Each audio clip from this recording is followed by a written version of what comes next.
Our next guest is an Olympian and a champion shooter and a top shot contestant. She goes by the name Gabby Franco. What's going on, Gabby? Hey, how are you, Norm? Nice to be with you today. I know. It's been a minute now.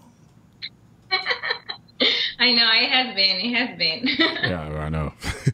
So, along with all of your shooting experience, you were on the Olympic team for Venezuela. That country's recently been in the news. And can you tell us what's going on exactly in Venezuela right now? Well, it's interesting what's happening right now. It may not be a surprise for many. From everything started 1998 when Chavez won the election, and he came with that idea, that socialist idea that was going to help the people, who was going to take from the rich and was going to give to the poor. That idea that, this is for the people. It was going to be for the well-being of the people.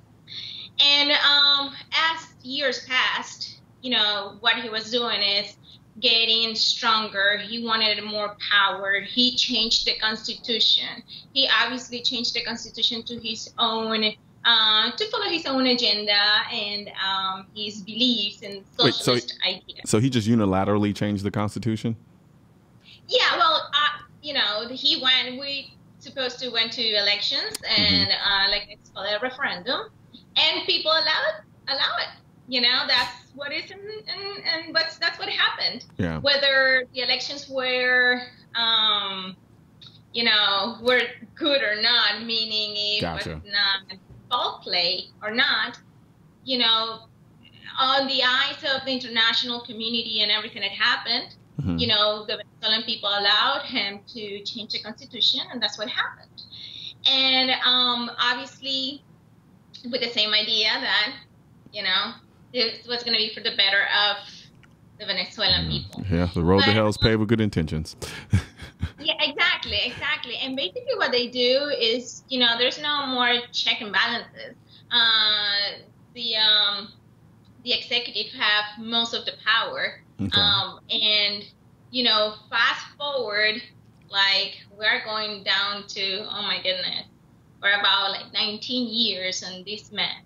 And obviously, when you start taking, businesses from people who know what they're doing, and give it what they did is give it to people who didn't know what they were doing, they started destroying everything: the businesses, the industries, even the oil industry. It's horrible.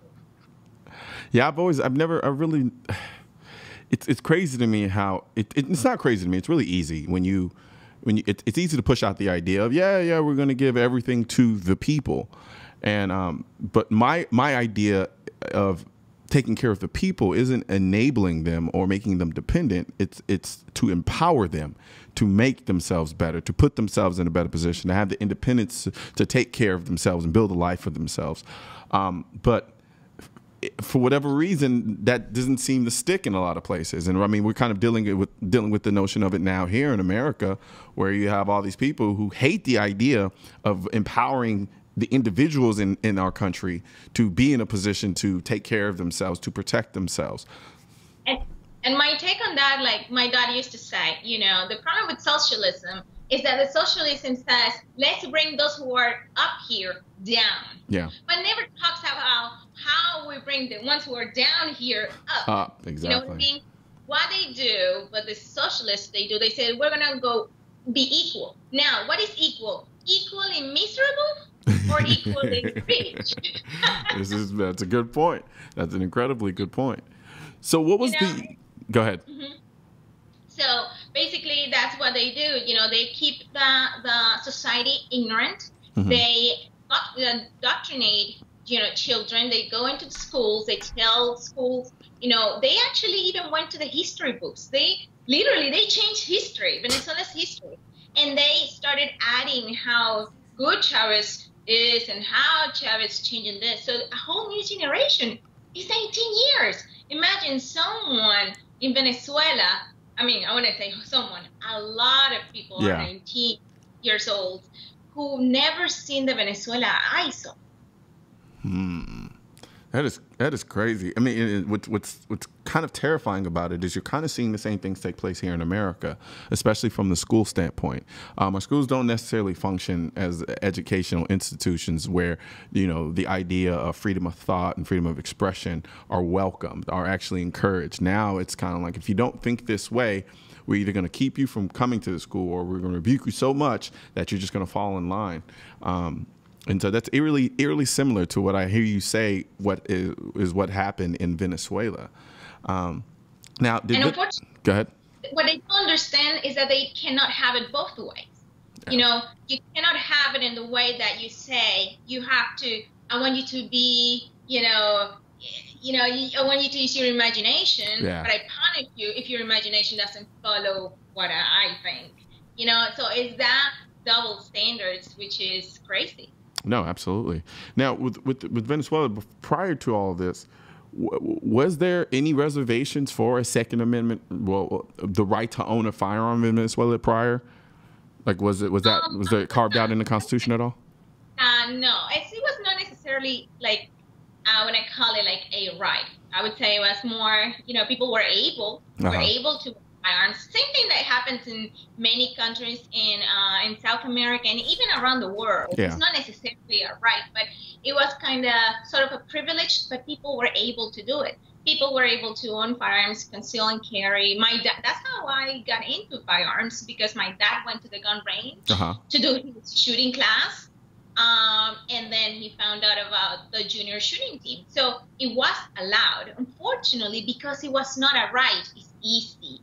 It's very easy to say, okay, we're just going to scrap it. Now nobody can do it. Nobody can have it. And that's what set us apart here in the United States, and what people, unfortunately, well, I wouldn't say the vast majority, because we still, fight for that Second Amendment, but some people don't really grasp the importance and the difference of having the Second Amendment that we have.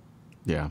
So what do you think is the most important thing that Americans can learn from Venezuela about guns?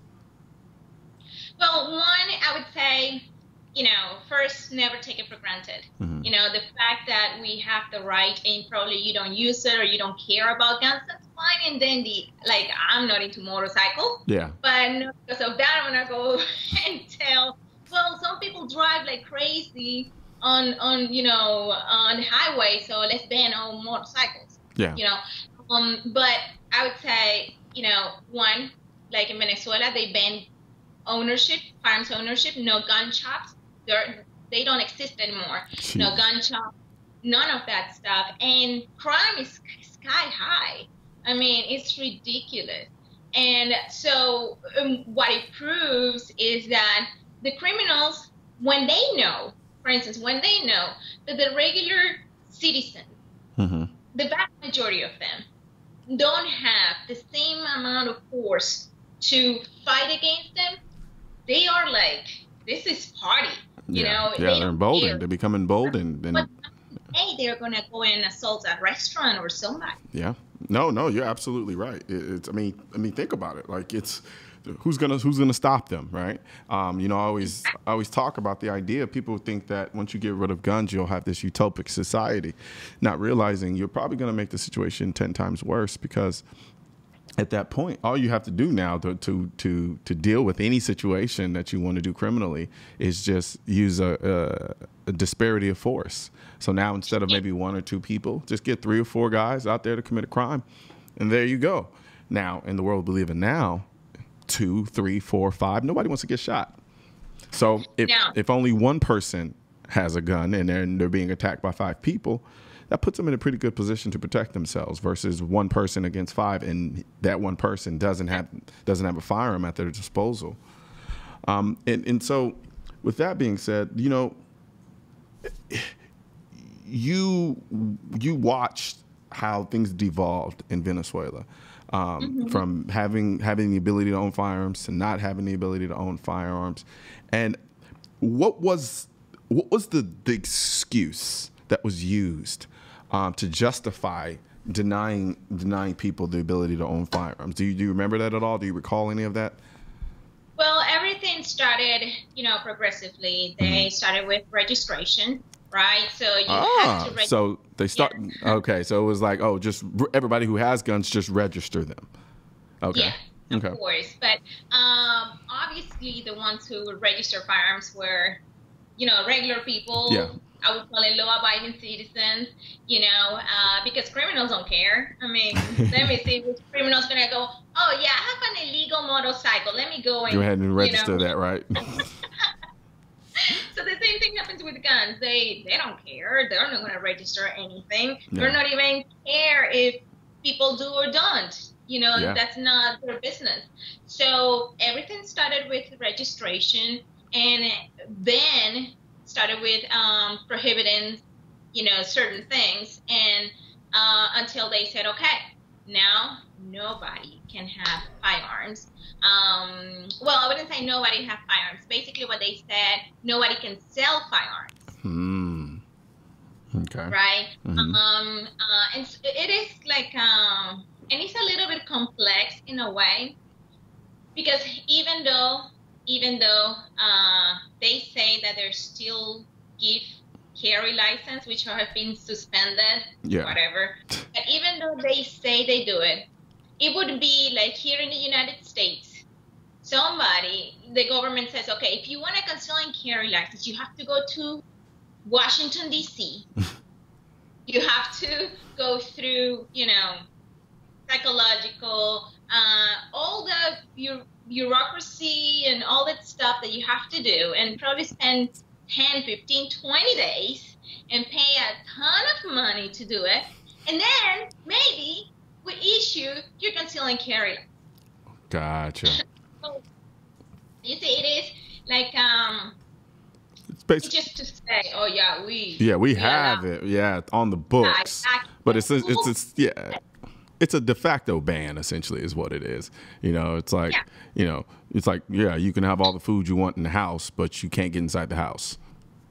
So you're not really feeding me at that point. but no, you're absolutely right. So we're going to take a quick break, and then when we come back, we'll continue.